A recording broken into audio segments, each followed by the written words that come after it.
ओम शांति। 2 फरवरी 69 की अव्यक्त मुरली है। टाइटल है अव्यक्त मिलन के अनुभव की विधि। आज विशेष बाप दादा बच्चों से मिलन मनाने के लिए आए हैं। आज के इस मिलन में बाप दादा दोनों ने बच्चों के मन में चल रहे बहुत सारे सवालों का जवाब दिया है। कहीं शिव बाबा ने दिए हैं जवाब, कहीं ब्रह्मा बाबा ने भी दिए हैं। साथ साथ कुछ एक गहरे राज को भी स्पष्ट किया है। ब्रह्मा बाबा बच्चों से अलग होकर अव्यक्त हुए थे, तो बच्चों के मन में अभी भी बहुत सारी प्रश्नों की हलचलें तो उठती रहती है। तो कैसे बाप दादा ने आज बच्चों के अंदर चल रहे कई सवालों का जवाब दिया है, तो इससे भी हम जान सकते हैं कि जानी जाननहार कैसे बच्चों के एक एक संकल्प को रीड करके रिस्पॉन्ड देते हैं। साथ में बच्चों के अंदर कैसा बैलेंस होना चाहिए, कैसा प्यार होना चाहिए, क्या क्या धारणाएं होनी चाहिए, बहुत गहराई से बाप दादा ने आज स्पष्ट किया है। सबसे पहले तो ये बातें सुनते सुनते हम खुद भी इतनी अव्यक्त स्थिति में स्थित होकर फिर इन बातों को सुनेंगे तो हमें बहुत अच्छी अलग अनुभूतियां होगी। बाप दादा ने आते ही कहा कि देखो, बच्चों के प्रेम रस ने बाप दादा को खींच ले आया है, लेकिन ज्ञान सहित जो प्रेम होता है वही यथार्थ प्रेम होता है। बच्चों ने संदेश भेजा कि आप हमें भी अपने अव्यक्त वतन का अनुभव कराओ। ये आशा दिखाई सभी बच्चों के दिल में। तो फिर बाबा ने कहा, आप सभी बच्चों की आशाएं अब पूर्ण होने का समय पहुंच गया है। तो कैसे आशा पूरी होगी? आप कहेंगे सब संदेशी बन जाएंगे? नहीं,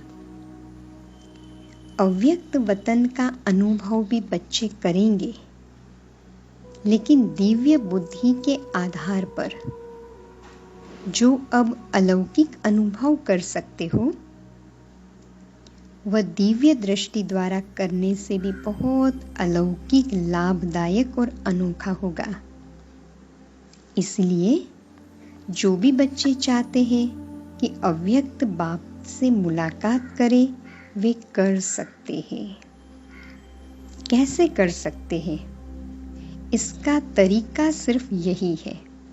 अब देखो, बाबा ने हम बच्चों को अव्यक्त मिलन मनाने का तरीका बताया है। बहुत गहरा तरीका है, जो आज के समय में हम बच्चों को बहुत इसकी आवश्यकता है। हमारे कई बच्चों के, भाई बहनों के मन के प्रश्नों का ये जवाब होगा। ध्यान से सुनेंगे।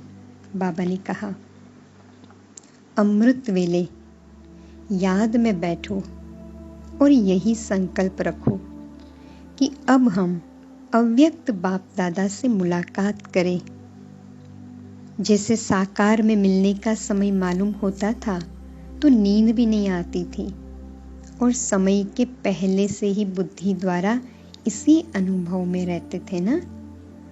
वैसे ही अब भी अव्यक्त मिलन का अनुभव प्राप्त करना चाहते हो तो उसका बहुत सहज तरीका यह है, अव्यक्त स्थिति में स्थित होकर रू रिहान करो तो अनुभव करेंगे सचमुच बाप के साथ बातचीत कर रहे हैं।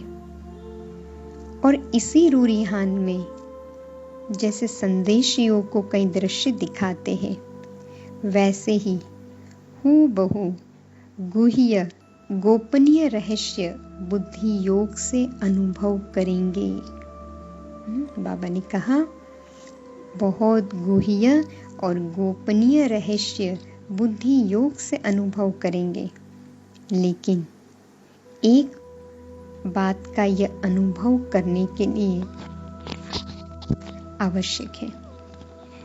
बाबा क्या कहते हैं? एक बात यह अनुभव करने के लिए आवश्यक है। वह कौन सी है? अमृत वेले भी अव्यक्त स्थिति में वही स्थित हो सकेंगे जो सारा दिन अव्यक्त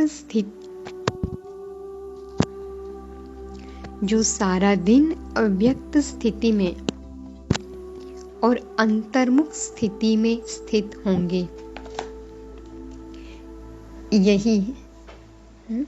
वही स्थिति का अनुभव कर सकेंगे, वही अमृत वेले यह अनुभव कर सकेंगे। इसलिए अगर स्नेह है और मिलने की आशा है तो यह तरीका बहुत सहज है। बाबा ने कहा स्नेह है और मिलने की आशा है तो यह तरीका बहुत सहज है। तो सुना हम सभी ने तरीका, कितनी सहज रीति से बाबा ने कहा अमृत वेले उठो, अव्यक्त स्थिति में स्थित होकर बाबा से रूढ़िहान करो और आप नए नए गोपनीय अनुभव करेंगे। लेकिन यह बाबा ने हमें अटेंशन दिलाया, बच्चे वो ही अनुभव कर सकेंगे जिनका सारा दिन माना अगला सारा दिन अंतर्मुख स्थिति में और अव्यक्त स्थिति में बीता होगा। वही अमृत वेले नेक्स्ट डे ये अनुभव कर सकेंगे। तो यहाँ भी हमें ये नोट करना है कि हमें अपना अमृत वेला अच्छा बनाना है तो हमें सारे दिन की दिनचर्या में भी अंतर्मुखी भी रहना है और अव्यक्त में रह के कर्म करना है। तो फिर बाबा ने आगे कहा कि तो अनोखा अनुभव आप प्राप्त कर सकेंगे। वतन में बैठे बैठे कई बच्चों के दिलों की आवाज पहुंचती रहती है। आप सोचते होंगे शिव बाबा बहुत कठोर है, लेकिन जो होता है उसमें रहस्य और कल्याण है। इसलिए जो आवाज पहुंचती है ना, वह सुनकर के हर्षाता रहता हूँ। शिव बाबा ने कहा कि आप बच्चों की आवाज है ना, शिव बाबा कठोर है, लेकिन जो होता है उसमें ही कल्याण है। क्या बाप दादा निर्मोही है? आप सभी बच्चे निर्मोही हो? तो बाप दादा निर्मोही और बच्चों में शुद्ध मोह, तो फिर मिलन कैसे होगा? बाप दादा में शुद्ध मोह है। हाँ, बाप दादा ही सवाल पूछते तो बच्चों ने जवाब दिया साकार बाबा का बच्चों में शुद्ध प्यार था, तो शिव बाबा का नहीं है। तो बच्चों ने कहा जैसा हमारा है वैसा नहीं है। देखो बच्चे भी कैसे जवाब दे रहे हैं। तो फिर बाबा ने कहा शुद्ध मोह बच्चों से भी जास्ती है, लेकिन बाप दादा और बच्चों में एक अंतर है। यहाँ भी बाबा ने बहुत गहरा राज बताया कि बाप दादा और बच्चों में एक अंतर है। वह शुद्ध मोह में आते हुए भी निर्मोही है और बच्चे शुद्ध मोह में आते हैं तो कुछ स्वरूप बन जाते हैं, या तो प्यारे बनते हैं या तो न्यारे बनते हैं। लेकिन बाप दादा न्यारे और प्यारे साथ साथ बनते हैं। यह अंतर जो रहा हुआ है, इसको जब मिटाएंगे तो क्या बन जाएंगे? अंतर्मुखी, अव्यक्त, अलौकिक। अभी कुछ कुछ लौकिकपन मिल जाता है, लेकिन जब यह अंतर खत्म कर देंगे तो बिल्कुल अलौकिक, अंतर्मुखी और अव्यक्त फरिश्ते नजर आएंगे। इस साकार वतन में रहते हुए भी फरिश्ते बन सकते हो। तो यहाँ देखो बाबा ने एक राज स्पष्ट किया, हमें ये पुरुषार्थ के लिए बाबा ने इशारा दिया कि बच्चे शुद्ध मोह रखो। लेकिन बाप दादा कैसे न्यारे और प्यारे रहते हैं ना, बच्चों में कहाँ कहाँ न्यारापन या कहाँ कहाँ प्यारापन हो जाता है, बैलेंस नहीं रहता है। तो ये पुरुषार्थ बाबा ने करने के लिए कहा। और जब ये स्थिति होगी ना, तो हम अंतर्मुखी भी बन जाएंगे, अलौकिक भी बन जाएंगे और फरिश्ते नजर आएंगे। तो इस पर हमें अटेंशन रखना है। फिर आगे बाबा ने कहा कि दूसरा भी एक सवाल है बच्चों के मन में कि तो फिर बाप क्यों वतन में चले गए, अगर बच्चों को यहाँ फरिश्ता बनना है। तो बाबा ने जवाब दिया, जो बच्चों का काम है वह बच्चों को साजे, जो बाप का कार्य है वह बाप ही करते हैं। बच्चों को तो अब पढ़ाई का शो दिखाना है ना, टीचर को पढ़ाई का शो नहीं दिखाना है। टीचर को पढ़ाई पढ़ानी होती है, स्टूडेंट को पढ़ाई का शो दिखाना होता है। शोकेस में शक्तियों को, पांडवों को आना है ना, बाप दादा तो है ही गुप्त। तो यहाँ पे ये सवाल का जवाब भी बाबा ने बच्चों को दे दिया कि बाबा क्यों जाकर वतन में फरिश्ता बनकर बैठे। आप बच्चों को यहाँ बनना है। अभी सभी के दिल में यही संकल्प है कि अब जल्दी जल्दी ड्रामा का सीन खत्म हो जाए। अब हम उस समय बच्चों के मन में जो संकल्प था ना, बस बाबा जल्दी जल्दी ड्रामा खत्म हो जाए। लेकिन जल्दी होगी? भावी जो बनी हुई है वह तो बनी हुई बनी ही रहेगी। लेकिन फिर भी संकल्प आता है तो साथ साथ अवश्य पहले भी पुरुषार्थ तीव्र किया होगा, तब तो ये संकल्प आता है कि ड्रामा का सीन जल्दी पूरा कर सभी अव्यक्त वतनवासी बन जाए। बनना तो है, लेकिन आप बच्चों में इतनी शक्ति है जो अव्यक्त वतन को भी व्यक्त में खींचकर ला सकते हो। यहाँ बाबा ने अलग भाव से कहा है कि बच्चों को जैसे संकल्प आता है ना ड्रामा जल्दी पूरा हो, लेकिन बाबा ने कहा देखो भाभी में क्या है, आप बच्चों में इतनी शक्ति है जो अव्यक्त वतन को भी व्यक्त में खींचकर ला सकते हो। अव्यक्त वतन का नक्शा व्यक्त वतन में बना सकते हो। आशाएं तो हर एक की बहुत है, ऐसे ही पहुंचती है। फिर बाबा ने कहा, यहाँ कह दिया हम बच्चों को कि बच्चे नीचे ही आपको अव्यक्त वतन बनाना है, ऐसे ड्रामा जल्दी जल्दी पूरा कैसे होगा। फिर बाबा ने कहा कि देखो आप बच्चों के मन में और भी बहुत आशाएं हैं, वो वतन में पहुंचती है। जैसे इस साकार दुनिया में बहुत बड़ी ऑफिस होती है ना, टेलीफोन, टेलीग्राम, वैसे ही बहुत शुद्ध संकल्पों की तारे वतन में पहुंचती रहती है। ये बाबा ने कहा कि हमारे संकल्प बाप दादा के पास पहुंचते हैं। फिर आगे कई बच्चों के कुछ लोक संग्रह प्रति प्रश्न है, वह भी पहुंचते हैं। कई बच्चे मूंझते हैं, कहाँ से मिलने आते हैं। साकार द्वारा तो कहा कि सूक्ष्म वतन है ही नहीं।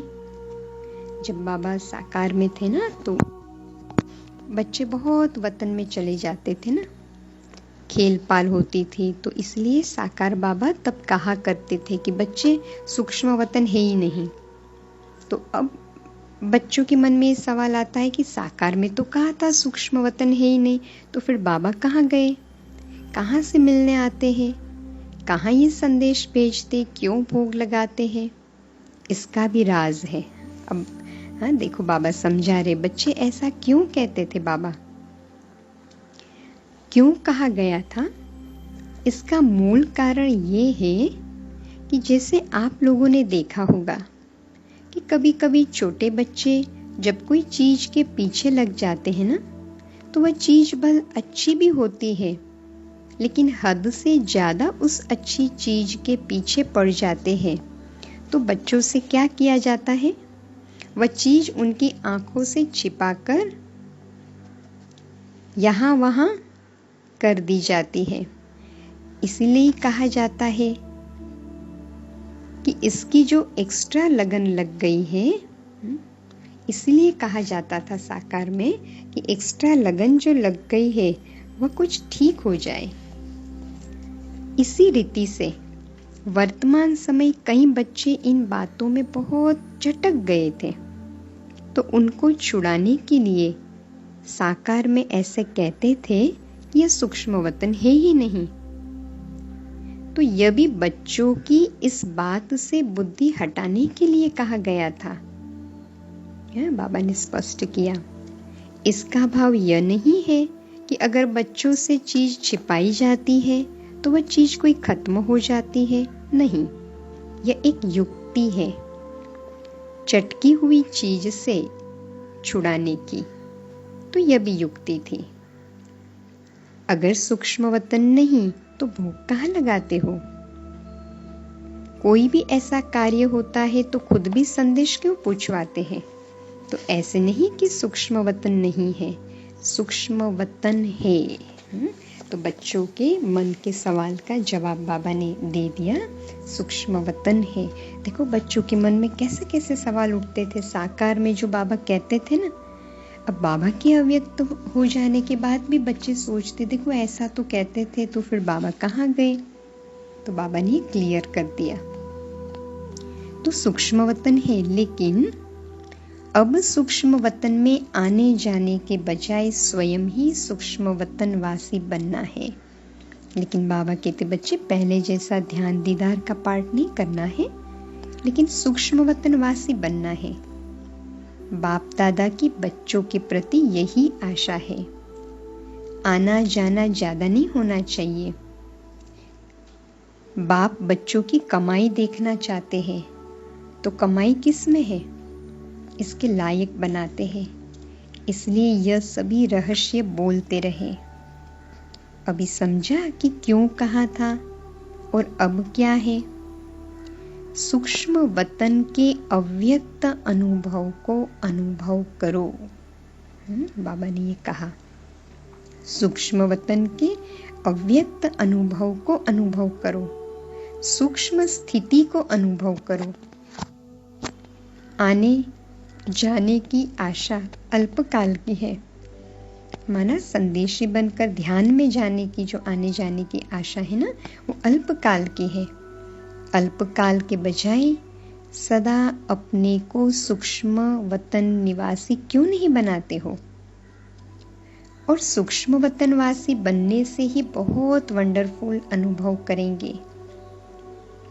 खुद आप लोग वर्णन करेंगे कि यह अनुभव तो और संदेशियों के अनुभव में कितना फर्क है।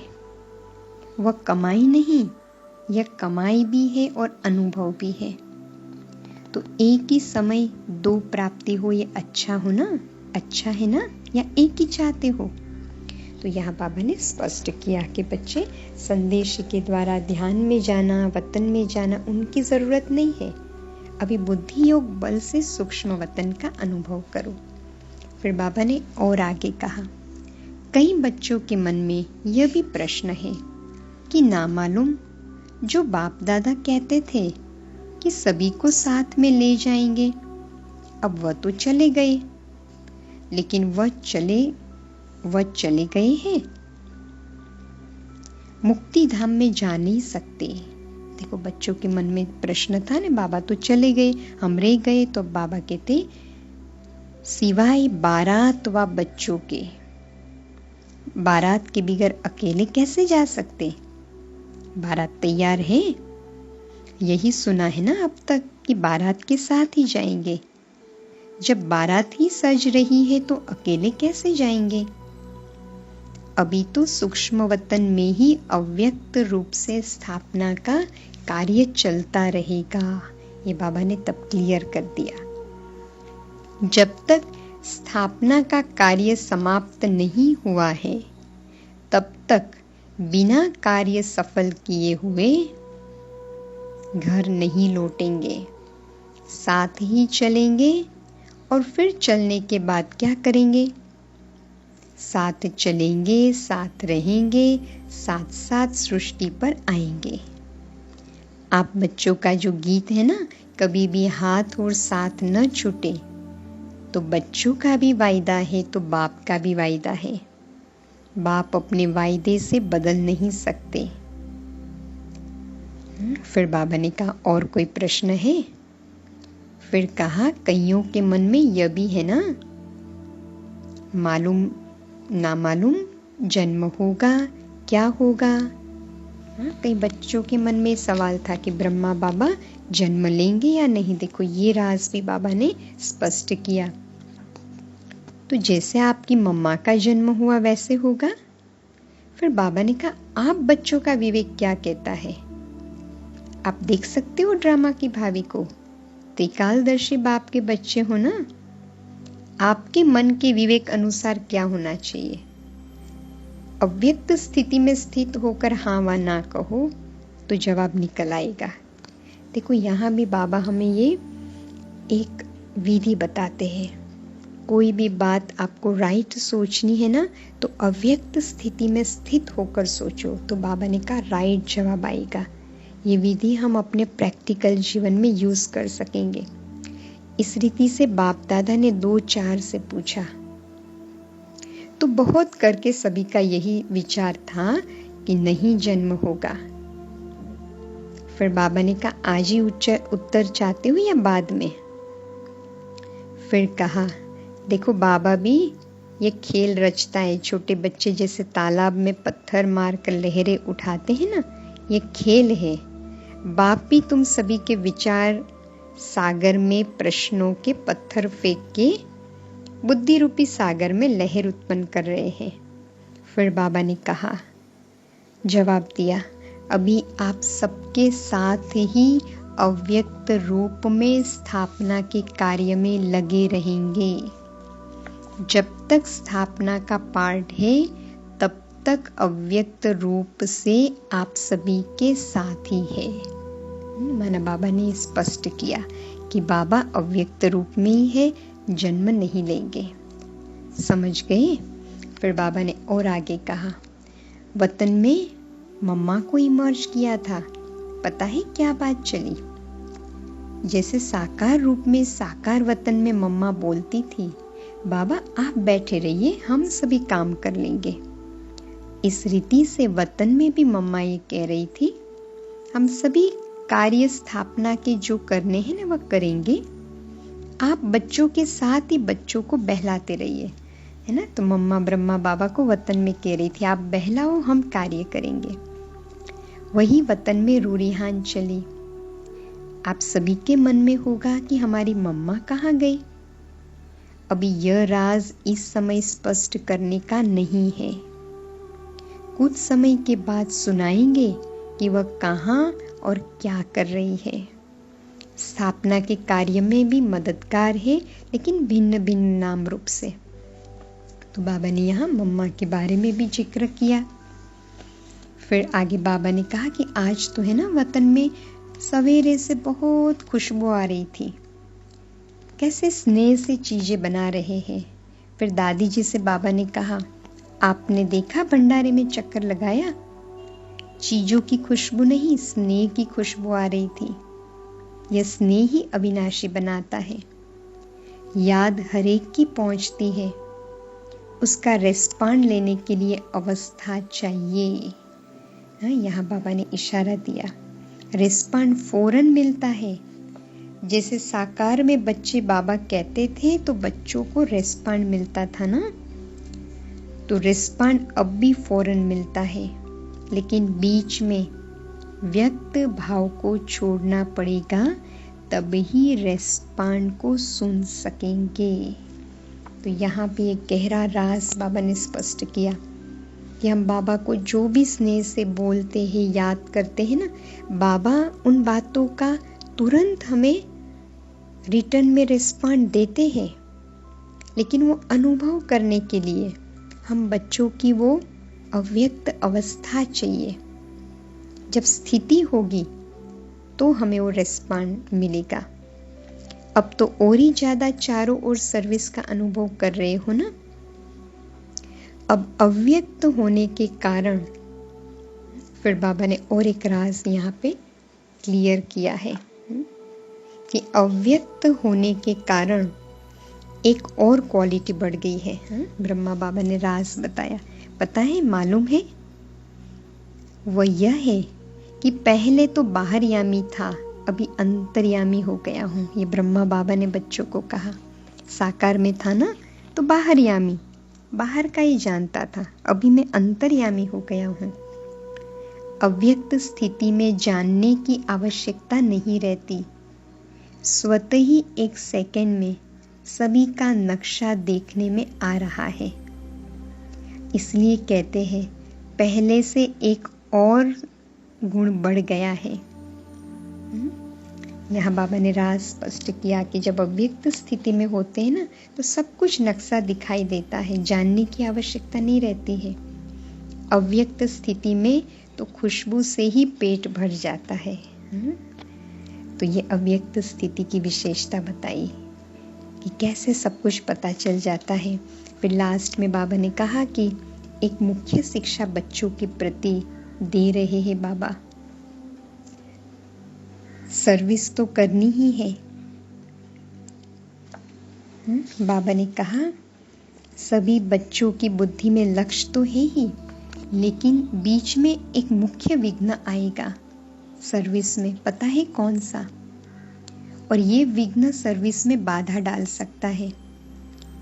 इसलिए ध्यान रखना, सर्विस करते करते मैंने यह किया, मैं ही यह कर सकता हूँ, यह मेंपन आना, इसको कहा जाता है ज्ञान का अभिमान, बुद्धि का अभिमान, सर्विस का अभिमान। इन रूपों से आगे चलकर विघ्न आएंगे, लेकिन पहले से ही इस मुख्य विघ्न को आने नहीं देना। इसलिए एक शब्द याद रखना, मैं निमित्त हूँ।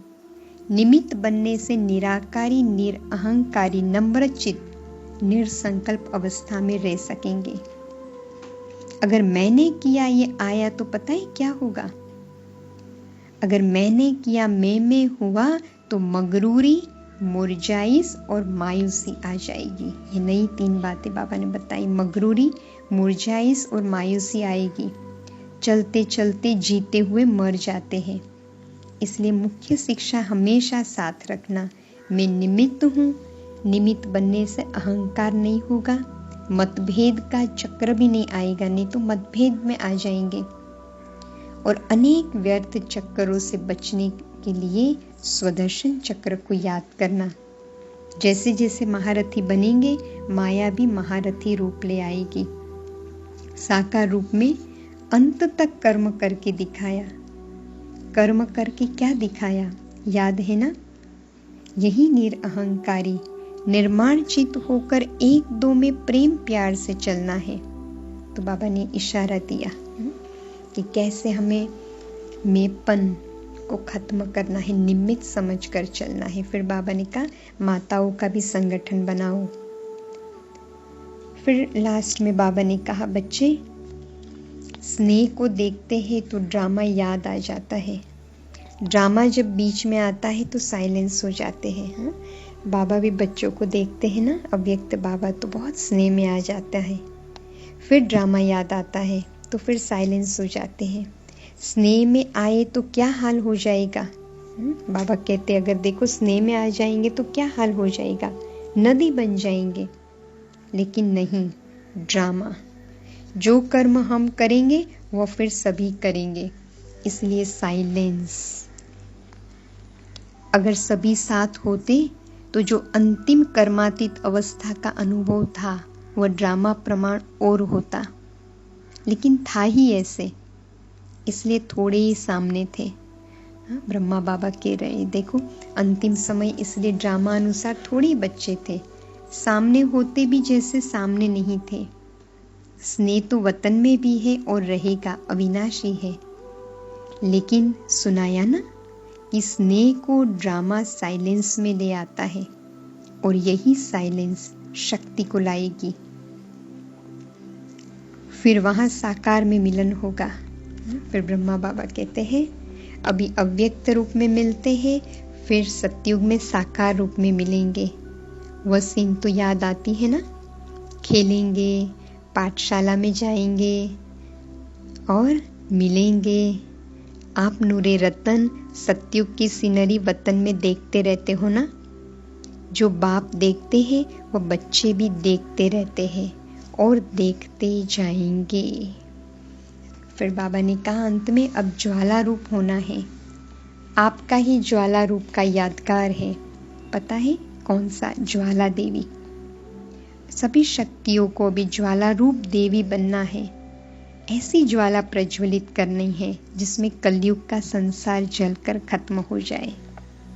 तो ऐसे बाप दादा ने बच्चों से मिलन मनाते हुए लास्ट में विदाई में भी सभी सेंटर्स के अव्यक्त स्थिति में स्थित नूरे रत्नों को बाप दादा ने अव्यक्त याद प्यार दिया और कहा जो इशारा दिया है उसको जल्दी से जल्दी जीवन में लाने का तीव्र पुरुषार्थ करना है।